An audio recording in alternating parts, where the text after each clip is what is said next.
I'll be the first to admit that I'm addicted to my phone, constantly doing pointless things on it, or important things, but mostly stupid things. When I go out, I see that this problem affects other people as well and that I'm not alone. The blank look on people's faces as they stare at their phone, the methodical swiping of the finger as they scroll through Facebook, Twitter, or some other news feed. If I'm waiting in line at the grocery store, I grab my phone and look at it. No intention of doing anything important on it, just really a nervous habit to keep my hands busy and head down so I don't accidentally look at someone in the eye and get stuck in a conversation. It's sad, really, hiding behind my phone so I don't talk to anyone, and I like talking to people. But I don't want to be the weird guy that's looking around at other people with a smile on my face waiting for a conversation starter because everyone else is looking down at their phone. So instead I go back to my phone, scrolling, swiping, hoping for something important to pop up. But no, it never happens. Have you ever noticed that if you're in a conversation with someone and they pull out their phone to look at something, you'll pull yours out too? It's like you're saying, hey, I have a phone too, and I have things to do on it, and I'm important. When I was working at the Kennedy Space Center, I had a slight urge to have my work emails forwarded to my personal phone.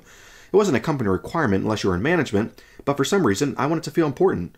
I wanted to stand in line at the grocery store and pull out my phone with authority and have important things to do on it. I imagined that I would be getting ready to check out with my groceries, and an email would come through saying that my shipment of spare space shuttle parts was going to be delayed and would cause the next shuttle launch to be pushed out a week. I would look at the cashier with a feeling of importance and say something like, well, I guess I have to fix this order of important space parts. The future of manned spaceflight depends on me. I would walk with my head held high, and people would cheer and wave American flags. They would give me my groceries for free, as well as a new car. But no, I never did have my emails forwarded to me because I had a realization. I thought to myself, why do I want to be bothered outside of work with work-related crap? I wouldn't get paid any extra for it, and even if I did, is it worth my personal time? And it was at that point that I woke up and realized how addicting these pieces of technology can be. People are attached at all times to work, family, and friends. I remember one night I was going out with some old work friends and ended up staying out a little later than expected. I had my phone silenced and didn't feel the vibrations of the calls and texts from my wife Jennifer. When I was finally on my way home, I realized I missed the messages, and I called and was greeted with, "Thank God you're all right. I was worried sick and thought you were in a ditch somewhere." That's what happens when we're connected at all times now. If you don't call back right away or miss a call or text, it's an automatic worst-case scenario. What was it like before cell phones? Was everyone who was late coming home automatically assumed to be dead in a ditch? Dinners are now different too.